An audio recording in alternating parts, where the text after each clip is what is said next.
plastic bag I told you about that I walked into Goop with, I sold it and I made like a few grand from that. And I sold 2 bags. And then I just started looking for manufacturers. I still got no's. Again, I was reaching out to factories. When everyone said no, I just kind of closed the curtain on it. But this time I was like, let me think bigger. I had something to show. Like I had a pad, we had samples. And I think we got to one of the buyers some samples to try. And it was like a pad in a plastic bag. And then I sent them the box separately. And this is a testament to how the product works and how you feel like you're just sitting on a cushion. It just feels it's so much more comfortable than like a plastic pad or a plastic tampon. But they actually loved it so much that before we were even ready, before product had landed in the United States, they had approved us. Hello, everyone, and welcome back to the Startup CPG podcast. This is Grace, and I'm here with another founder feature. Today, I'm talking to Val Emanuel, the founder of Riff Care. Riff Care makes organic period care out of hemp fiber. In this episode, Val talks all about why organic period care is so important, the resources she relies on as a woman and BIPOC-owned business, and how Riff got into Erewhon before they even launched. I hope you enjoy this episode, and as always, let me know what you think. Hello, everyone. This is Grace, and today I am joined by Val Emanuel, the co-founder of Riff Care. So welcome to the show, Val. Thank you so much for having me. So I'd love to start by just having you introduce yourself and Riff Care to our listeners. So my name is Val, as she said. I'm one of the co-founders of Riff Care. We are a 2-founder team. My co-founder is Rebecca Caputo. But yeah, Riff Care is now 2 years old. It's a feminine care company. We make period products, and our major differentiator is that we make them out of hemp fiber. We make biodegradable products, and then we also have reusable period underwear. So we really did found this brand because we thought that there was a niche in the market, I think, for an elevated period care brand. And also, I think, as moms, as women who've had hormone imbalance, we just realized that there was still some needs of ours that weren't being addressed by other companies. And I think, now women are kind of catching on to all the things we should be avoiding and different toxins in the products that we're using. And it feels like it's just the perfect time to be talking about women's health and to be kind of moving everything forward in the direction of safer products. Absolutely. Yeah, and it's not a thrill to be hearing about the scary things that are in, traditional period products, but it is, a great time for a brand like yours to exist. And it's great that we are getting more information about what we're putting, in and on our bodies. So I'd love to hear a little bit about, what were you doing before Riff Care and why did you decide, you really wanted to dive into this business? I had so many careers before CPG, and none of them had to do, maybe a little bit with CPG, but I thought I wanted to be an archaeologist, and then I ended up working in art galleries, and then I ended up modeling for a few years, which I've been doing since I was a kid, and then I ended up working as a talent agent for 6 years. And through being a talent agent, I worked with lots of CPG companies. I helped people with their affiliate programs, was a consultant for a lot of marketing campaigns, and everything that we wanted to do at Role Models Management was around sustainability. So I founded the agency with Ann Therese, the climate optimist. And it was crazy because at the same time, we're working in entertainment, but we're also working in sustainability. And one of the most amazing things I got to do with the agency was really build community around sustainability. So now I meet all these groups of people and all these creators, and I realized that they were kind of connected through role models. And I'm so happy that I was a catalyst to this movement.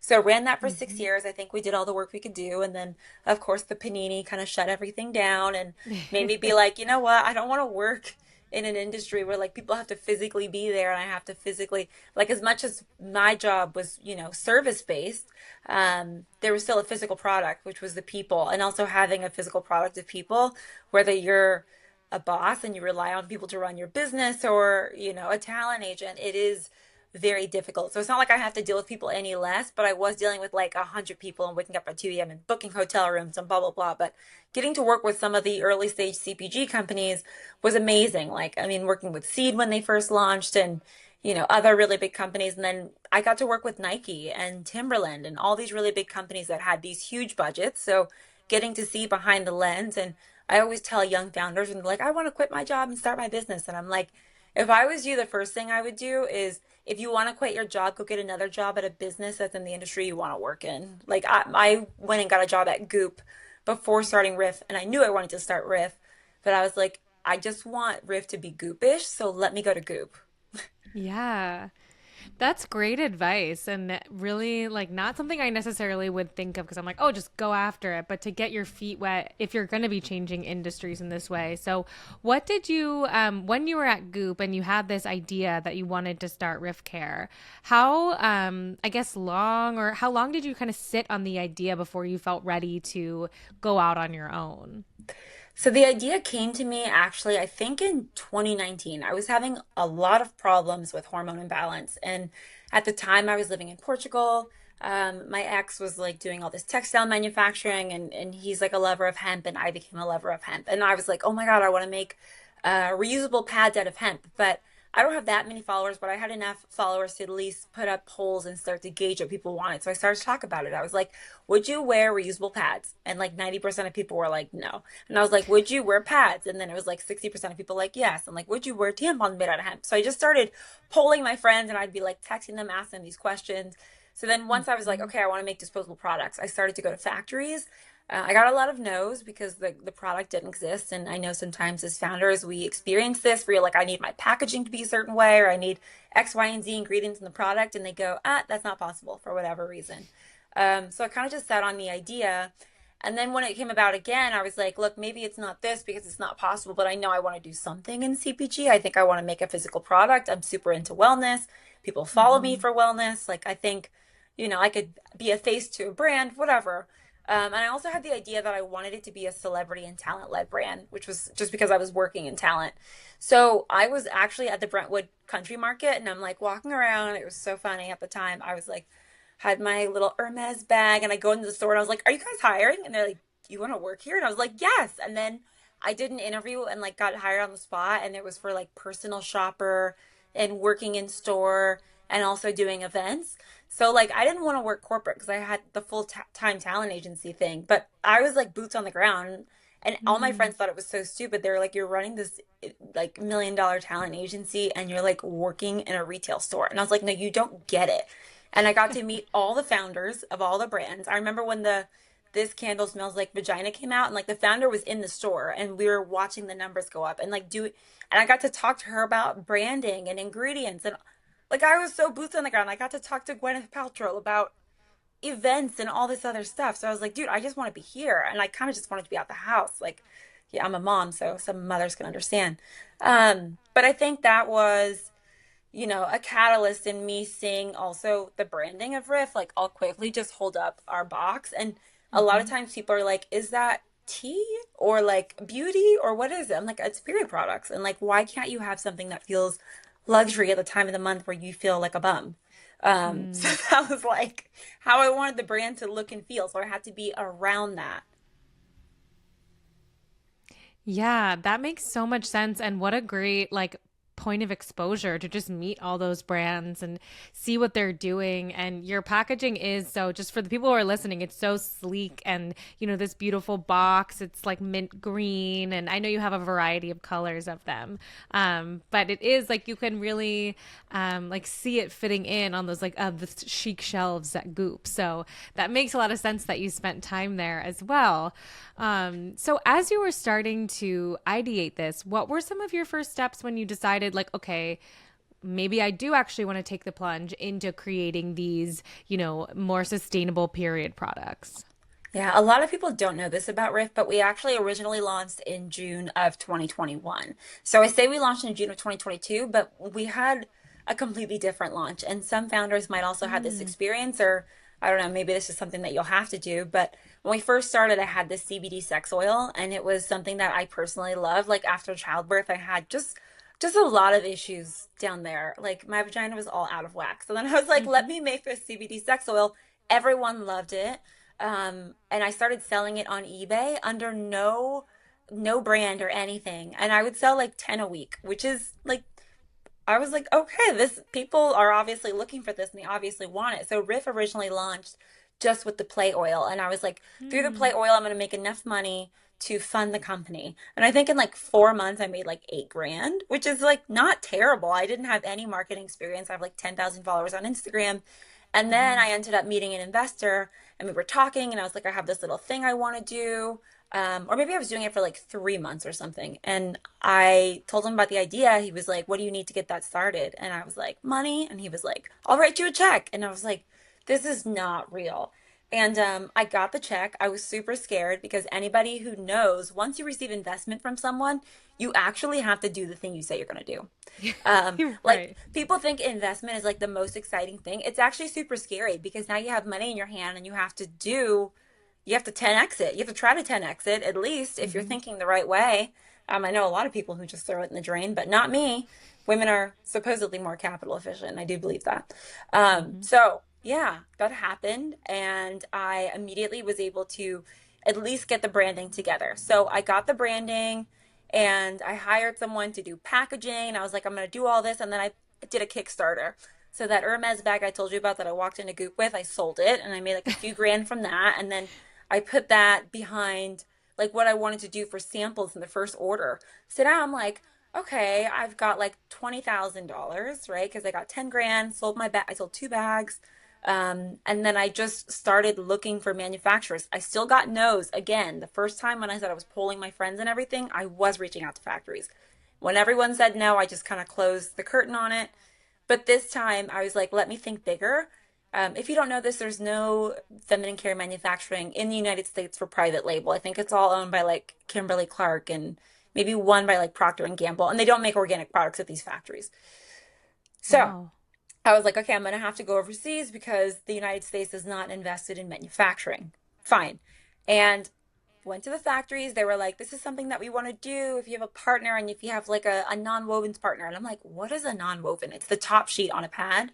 So I found a paper manufacturer. They could work with the factory. And within like 2 months of me being like, I want to do this, which was September, by November, and this was also when the Kickstarter was ending, I had something to show. Like I had a pad, we had samples. And there have been people who were trying to work on hemp fiber menstrual care for like 5, 10 years. I mean, even some of the Wow. bigger conglomerates. So I was shocked that with 20 grand, like we had samples in our hands and we had enough to also have our friends try. So that was how it worked. But a lot of times it's like look for search engines outside of the United States if you have to look for partners outside the United States. I wish we could do everything here, especially with what's going to happen with tariffs. But, sometimes it just doesn't exist here. And I can't wait until we start investing in manufacturing or getting grants for manufacturing because that's going to look so beautiful. And we're going to be able to be so much more innovative in every industry. Hmm. Absolutely. It's funny too, like it's such a common story when you are innovating, you go to all these manufacturers and they're like, no, no, no, no, no, no, no. And then you come out with it and it's amazing and everyone's like, oh, wait, yeah, we really want that. Like we've been trying to make that. But they just didn't feel like they could do it yet. And so once you had these like original samples and you were, giving them to some friends and you've done this Kickstarter, what were your next steps to kind of grow Riff into the brand it kind of like officially launched as? I guess it would have been like later in that year, and that Riff, how Riff now stands today. Yeah, I think the best advice I got from a friend was to get on TikTok. And I'm not going to say that we're one of Mm. those brands that does like $1 million a year in TikTok shop. Like we're not even at $1 million a year in revenue. Um, but with TikTok, I somehow like really grew my following. And it was not related to period care at all. But I remember it was like February and March of 2022. And it was a few months before we launched. And I didn't know anything about digital marketing. I mean, I just learned more about digital marketing in the past year and a half, just to be totally clear with everyone. Like, I didn't come in with enough money to even know what to do. So we Mm. raised a little bit more money. I think total from friends and family, we raised 50,000. And then I took out a personal loan because my credit was so great and my income was so high for $80,000, which I'm still paying, by the way, for our Mm-hmm. first order, which is scary. And like maxed out my credit cards. Our first order was 100 grand. We had tariffs, we had all these things. But I started to post on TikTok. I did not want to launch to a dead audience. I knew that for sure. I did know anything about email capture. So even though I had people who were coming to the website, anticipating, we had pre-orders. I think we had like maybe 300 pre-orders when we launched, which I mean, it was like a couple grand. There were some people who did like hundreds of dollars in pre-orders. We did Kickstarter and then also we opened it up on our website, but there were strangers I didn't know doing $2,000 of pre-orders. And I was like, this is Wow. insane and incredible. And I don't know how these people found us. Mostly like ex-teachers and things like that. But I think we got our social media in order. What I would have done differently is getting an email capture immediately and also Mm-hmm. having the email capture go into a workflow. That's something I learned last year. And I was like, we were just getting, I remember in the first 6 months, I checked our abandoned cart. We had $17,000 of abandoned carts. And I was like, oh my God, that's because we didn't have an abandoned cart workflow. We didn't have an email capture that was properly getting these people like a discount code after. So they're coming to our website.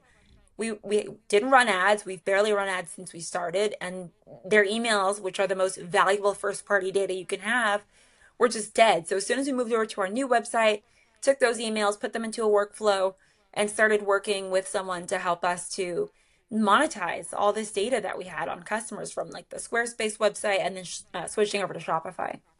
Mm-hmm. Yeah, there's so much you don't know when you start out, and then you realize, like, oh God, like I could have, made X amount of money, but you don't know what you don't know. And Hmm. you even saying this on a podcast right now, I'm sure someone out there might be like kicking themselves, being like, wait, do I have that set up with a workflow right now? I don't know if I have those emails set up with a workflow right now. So it's all just sharing knowledge and learning as you go, really. But another thing I wanted to ask about was your approach to sales, more in the terms of approaching, DTC versus in-person retail. Obviously, Mm. you saw the in-person retail at Goop, but I'm curious where you've been trying to get Riff Care. If you've been focusing more on those online sales, or if you've been, seeking out some in-person spaces as well. Yeah, most of our sales have actually been in store. So we launched first with Erewhon. That was like an exclusive retailer for us. And to me, that was Wow. a really huge deal. We went to Expo West, I believe, in March, and we were launching in June. So we didn't have anything. All we had was empty boxes. And I just happened to run into the woman who was the wife of the CEO of Erewhon. And my friend knew who she was because she, does merchandising and stuff. And I went up to her and I'm like a Malibu girl, right? So I walk up to her, Malibu girl to Malibu girl. I was just like, look, we're doing this thing. It's going to be super goopy. It's going to be like luxury period care. It's going to be made out of hemp. She's like, do you have products? I was like, no, but I have an empty box. And I just like quickly, I'll hold them up. But I had my boxes and I was like, I have boxes. And I was like, it's going to be beautiful. And then we're going to do all these different things. And a few weeks later, we got an approval without even like, I know I had like a few samples that I had dropped off to different managers and stores. And then I think we got to one of the buyers some samples to try. And it was like a pad in a plastic bag. And then I sent them the box separately. And they actually love, and this is a testament to how the product works and how you feel like you're just sitting on a cushion. It just feels it's so much more comfortable than like a plastic pad or a plastic tampon. Mm-hmm. But they actually loved it so much that before we were even ready, before product had landed in the United States, they had approved us. And so I was like, look, I think this is a really good sign. And Erewhon's not everything. Erewhon's not going to make you rich. Like, I don't know, per month from all 10 stores, just going to be honest, like of profit, we probably do like $1,500 to $2,000 a month of profit between that many Mm-hmm. stores, right? But when you think about that and like per store, and that's with, a 40% margin, like that's actually quite good. And we want everybody to be ordering a case a month. So we're able to use that as a case study and be like, look, if we're on a chain with like 2,000 stores with a similar customer, that's $200,000 a month. Like this is proof. And it may not even do that, but even if it did 50% of that, it would still be good and it would still be worth it. So there's marketing that went into that. There's personal relationships that went into that. And I really urge founders to press and press and press. And this is something that me and my co-founder are learning because sometimes with retail sales, you'll email someone and they might not respond. But one of the first people we talked to as well was from another retailer who I'll announce soon that we're going to be launching with. And it was 2 years of conversations to get into this retailer. Like 2 years of us just being like showing up at every event he did, always saying hi to him, including him in our newsletter, bothering the shit out Mm-hmm. of him. And then finally he was like, oh, okay. Like if it's not a no, it's a just not right now. So Mm-hmm. if you don't get a response from a retailer, just email them every month until they say no or yes. Yeah, I love that. That's great advice and a great story too. I mean, sometimes things work out where you run into the, CEO of everyone's wife and you get right in, and sometimes it takes 2 years to get on shelf, and you just have to keep trying. And so the juxtaposition of both stories, it just shows like it's never the same, no matter no matter where you go. So sounds like you're doing most of your sales in retail, you said, and then obviously people can buy online as well. How have you changed your approach at all to marketing? I know you said in the beginning, obviously you were like, I don't want to pay for marketing, I'm not doing anything, but have you guys changed your approach at all to marketing since you launched? Yeah, so I'll quickly touch on retail marketing and then I'll go to D2C because D2C is newer. Mm-hmm. So when we Mm-hmm. launched with Era One, they have a marketing program and we realized their marketing program is like it's top tier. But now we're in a few other retailers. I think total we're in about 180 doors and they're on fair.com. So there's also smaller like mom and pops or coffee shops or whatever that have our product. And every Mm-hmm. store has its own needs, right? And so with stores, we always try to go and visit. We can't always visit. We do have a sales team in the Pacific Northwest and we have promo calendars. And before we got with the sales team a year ago, we'd never done a promo calendar. I still don't think we always do it the right way. Like the first time we did a sale and then we also participated in like some health and beauty challenge, health and beauty showcase for the month. We did not tell the retail managers that we had a sale with UNFI. So we went into the stores and nothing was on sale. And we also were not included in the showcase for like organic feminine products or organic wellness products that month. And I was like, Mm-hmm. okay, so even if we do the marketing, we have to make sure that we're, having someone go and check whether it's a friend that you pay $20 to go to their local grocery store or, like your whole team. And even with the Pacific Northwest, when we first launched into those stores, I was like, we're just going to take a trip. I left my daughter at my ex-mother-in-law's house and like drove up to Washington. And I was like, I need to see every store and I need them to meet me because I know I'm a Mm-hmm. fantastic salesperson. And if they like me, they will sell the shit out of my product. So I like talk to the girls who are working there, give them all our product, talk to the guys, give them samples for their wives and daughters and everything. And yeah, so that's for retail marketing. Get a promo calendar from every single buyer and try to see where you can plug in. And also, if you have things like women owned business, minority owned business, certified small business, you might be able to get discounts on these programs. We are with UNFI up next, so we get some discounted UNFI programs. And then in terms of marketing for direct to consumer, completely different. Like we can do some marketing on social media for retailers, and you should support your retailers with social media marketing, whether you get UGC creators or founders to go in store. I love the way that what's that brand that there's like chocolate bars. They're all over LinkedIn. You know what I'm talking about? They're siblings. I think they're Middle Eastern. I don't even know what their name is. It's not coming to me in this moment. Oh my, Midday Squares. Oh, yeah, yeah, yeah, yeah, yeah. I like every time I see their video inside of retailers, it really inspires me. But anyways, with direct to consumer, it was so we do have an affiliate program, and if you are someone who wants to talk about wellness, definitely go to our website, sign up for our affiliate program. And then we started working with UGC creators. And even now, I realized there was a big hole in our marketing strategy, which is like we had all these educational videos that people loved and saved and shared, but we didn't have it. And it was all about wellness and health and menstrual care and all these things. But we didn't have enough product centered videos and enough like review Mm-hmm. centered videos, right? And I think when you're talking about ROI on social media, when you're starting to work with creators and you're starting to invest in your social media channels and do video shoots specifically, it just doesn't feel like you're getting a return because it's like I mean, we made like 15 grand this month, but I spent like 5,000 on creators and influencers and all this stuff. So like, oh, I wanted a 10 ROI, but you have to remember that these people might Mm-hmm. see someone talk about it and then they're at Gelson's and they see your product and they pick it up. So like even when I'm thinking about the marketing that we're doing online, I want it to be educational. I also want it to be product focused. I also want it to be funny so that people can know the tone of our brand.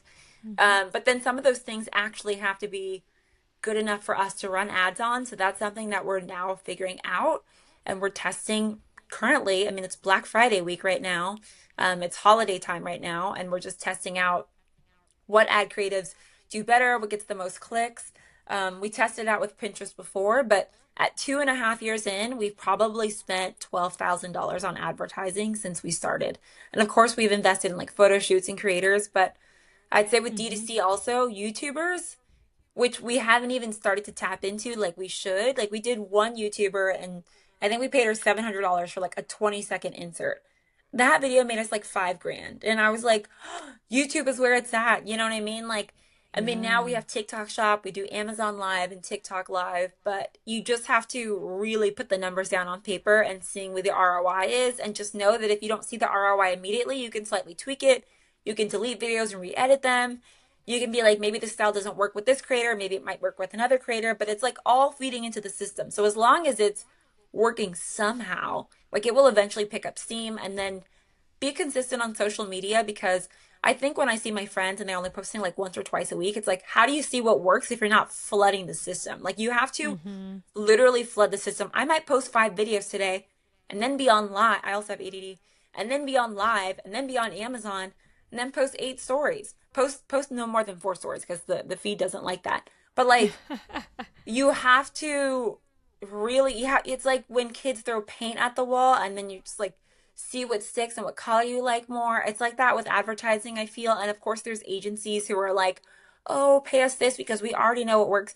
Even when you give the agencies money, they still have to test it out, but they're testing it out in a way more expensive way than you would have done with your friends and your family. Mm-hmm. Absolutely. And it just goes back to that idea that, just because something worked one way the first time, it doesn't necessarily mean it's going to work that way the second time. Or if it worked for that brand, it might not work for your brand. So Mm-hmm. you really just have to test and keep iterating. And I love your attitude about it. And just like also it sounds like you don't really take it that personally when a video or, social media doesn't do that well, because it's kind of like there's so much out there. Like just put it out there and hope for the best.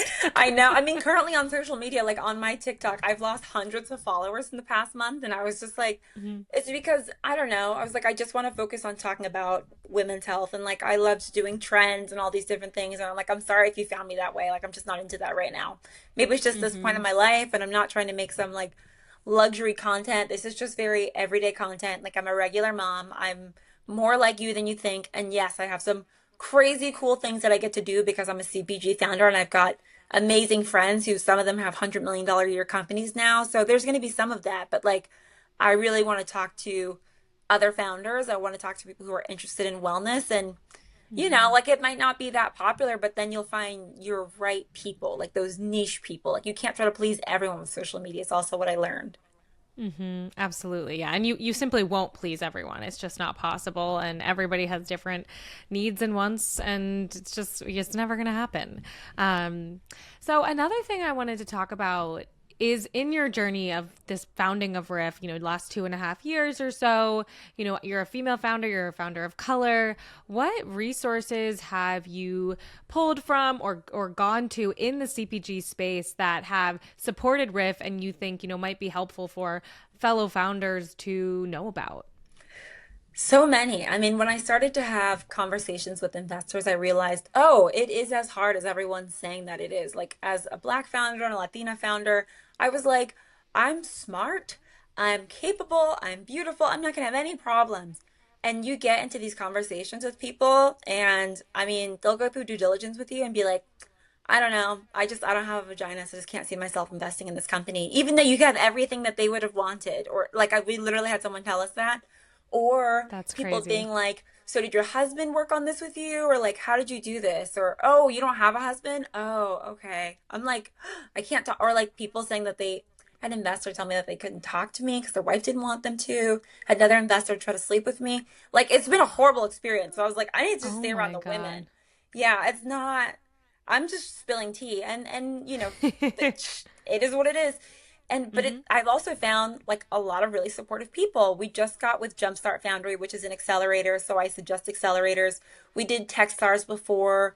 We went on a reality TV show where we ended up getting investment. So that was like 300 grand right there, just from the reality TV show, which was Side Hustlers on Mm-hmm. Roku, Techstars, and Jumpstart Foundry. I was like, oh, there wasn't this like friction when I went to them. There wasn't like they just got it immediately. They didn't make me feel stupid. They didn't make me feel like I Mm-hmm. wasn't born into the right circle, because those conversations happen more than you know, and it's so depressing. Luckily, I Mm-hmm. came from modeling where I was called ugly every other day. So, no, seriously. Oh, you should see my TikTok. People call me ugly every day. Say I look like Tim Burton character. But What? it's like it's like a joke now. I'm just like a Tim Burton type of beauty is beautiful. So anyways, but you have to have a thick skin, and I can imagine people not having a thick skin for that, but most founders we do. And also grants. Like grant funding is available out there, and I was shocked when we first started applying for grants because we get one for like 1,000 and then 3,000 and then 5,000 and then 10,000, and then this year we got two for $25,000 each. Amazing. And we're finally able, yeah, we're finally able to invest in people, invest in growth. It's like we can make an order for inventory without like depleting our entire bank account. Because when you're a new founder, you're Mm-hmm. like $50,000. That's all the money I have to get through for the next year, but I'm out of inventory. Let me like ask Mm-hmm. my mom to mortgage your house? No. Apply for grants. Get in those Mm-hmm. databases. I also hear that there are AI companies who are making grant finding easier. I have a friend who started this company called Good Agriculture. If you're doing anything in like the agriculture space where they help you find grants and apply for them. So I Mm. really think that there's so many people there who are in your corner. And unfortunately, I don't know why VC attracts like some people who are quite negative, but yet think about it. They have to be like risk averse, right? It's like Mm. part of their job. But yeah, I just had like not the best experiences there. And so even when I was trying to go and fundraise, the VC route, it made me really question my business. It questioned myself, questioned my upbringing. Like I felt like I just wasn't born, I don't know, into the right circles. And immigrant parents, and you already don't feel like you're enough. And then you Mm-hmm. have people who literally tell you that. So, they're like, the company's great. I just don't think you're the person for this. And it's like you have 100 conversations like that, but then you get that one person who says yes, and then you realize Mm-hmm. from the beginning they were saying yes. From the beginning they were helping me. And I'm not going to say you need to only be around yes people, but you'll feel the vibe, and like it doesn't feel the way that those horrible conversations have left you feeling. It from the beginning it just doesn't feel like that. Absolutely. And I'm so glad you're sharing all this so candidly. And honestly, it's too common, unfortunately, that we hear stories like this and hear just, terrible interactions that, would shock you if they were like in a movie. You'd be like, I can't believe someone would act that way. And then people are genuinely acting that way all the time. But I'm so glad you found the people that do support Riff Care and also all of these grants and accelerators and things like that that you mentioned. And I definitely think that's great advice for founders to seek out those grants, because it can feel like, oh, another thing to add to my to-do list. Like I have to write a grant application, but obviously, as you're sharing, it can be so incredibly useful to have that capital and have that a little bit of leeway in as you're growing your business. Yeah, I would Um, say do one grant application a week. Like if you do that for the year, that's 50 grant applications. I swear, if you don't get one, then maybe your business is shit, but you should get at least one. Like every year we have yes. got at least one grant, and it could be $1,000. And also the grant could be free services. The grant could be free fulfillment for a year. The grant could be a startup CPG booth. Like I considered that a grant. This year we got a free booth at Expo West, and I did consider that within our grant funding. That was like a Mm-hmm. $10,000 free opportunity. So don't just see grants as cash. Apply for free office spaces. Some people get free office spaces as grants. Also there's PR companies who will do PR for you for free. I consider that a grant. It's like Mm-hmm. $20,000 a month services. They're going to do it for 3 months. Look for those things. Google those things. They are there for everyone, no matter if you're a woman of color or you're a group of white guys starting it up. Like there's grants for everyone, and it's beautiful, but especially for women, because we still are only 2% of total VC funding, becoming Mm-hmm. more and more available. Mm-hmm. Absolutely. Yeah, that's great advice. And, hopefully Startup CPG, I mean, we are, but we're continuing to offer opportunities like that. So definitely check out Startup CPG if you're looking for any opportunities in terms of free services and grants and things like that. But I also wanted to ask, this episode will be airing at the very start of the new year, 2025, which is crazy to consider, but I wanted to hear a little bit about, what your plans are for 2025 for Riff Care and what you're hoping to achieve this year with the brand. What we want to achieve this year. Over 1 million in sales, like that's definitely a goal. And I feel like that's a low goal. I'm like, Hmm. that's totally reachable. But I think what we want to achieve too is growing in people, which is really hard. I've had to hire people for multiple Hmm. businesses, and we really want to find people who are, entrepreneurial, who can really grow with our team, who are just amazing at sales, amazing at marketing. I think there's so much opportunity for us to grow as a business, and I see us being a team of 10 by the end of 2025. So also if you're listening to this and you think that's you, please slide into my DMs. I'd love to talk to you. I think there's Yeah. so much that we don't know, so I'm looking forward to not only growing financially, in 2025, but learning, right? As I'm someone who's the CEO of my company and I'm not obsessed with the idea of being CEO.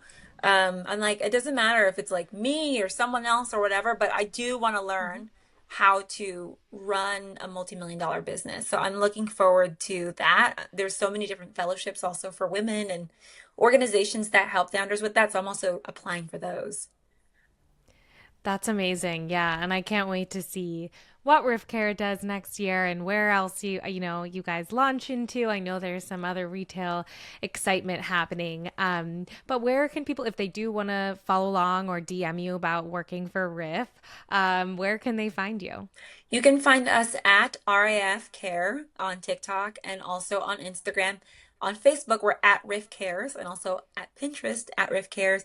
And then you can find me at Malibu Mama __ on TikTok as well as Instagram. Amazing.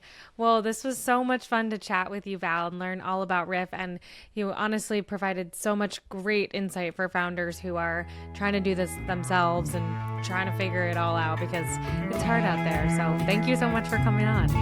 Thank you so much for having me. All right, everyone. Thank you so much for listening. If you enjoyed this episode, it would help us out so much if you left a 5-star review on ratethispodcast.com/startupcpg. I am Grace Kennedy, the host of the Founder Feature Series, so feel free to add me on LinkedIn or reach out to me on Slack. I'm always on the hunt for new and exciting brands to feature.